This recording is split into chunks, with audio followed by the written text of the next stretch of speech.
I was born and raised in one of the most beautiful places on earth. It was a time filled with wonder that I'll always remember. But when my family chose to move our zoo halfway around the world, that is when my greatest journey began.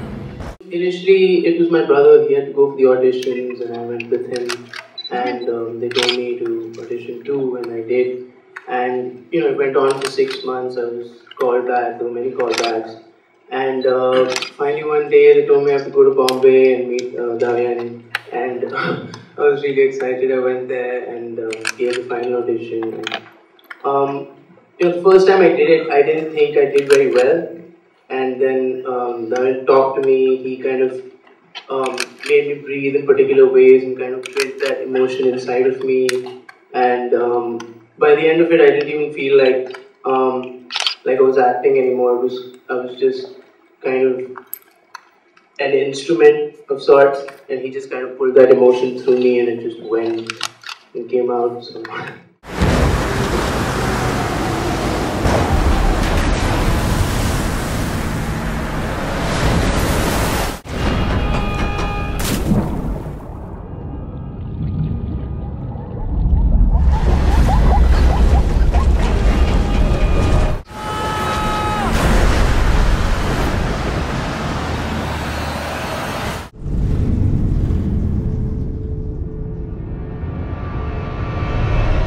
We were on a ship, and it was raining, and there were big waves, and I'm freaking out a little bit. And I meet Steve on the ship, and he says, "How are you doing?" And I didn't know who he was at that point. He kind of explained to me how he had survived for 76 days, and we kind of had this we had this long conversation, and he was telling me how he felt, and I asked him, how did you feel when you were on that raft all alone, all around you, all you can see is water?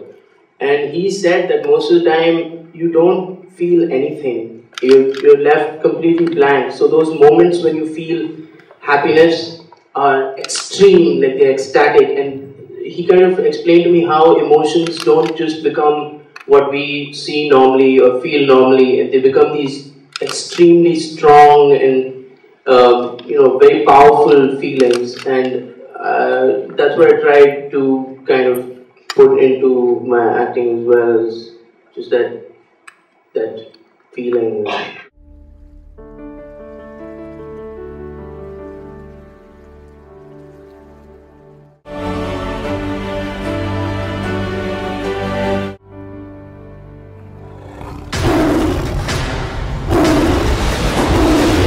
Everybody made me see all these videos of tigers in different moods, in different scenarios, and obviously tigers were there being trained, and I used to watch them being trained for long periods of time, and kind of this series of images of tigers in different moods and scenarios kind of built up in my head, and then by the end of it, I almost felt like the tiger really was there, it just wasn't there.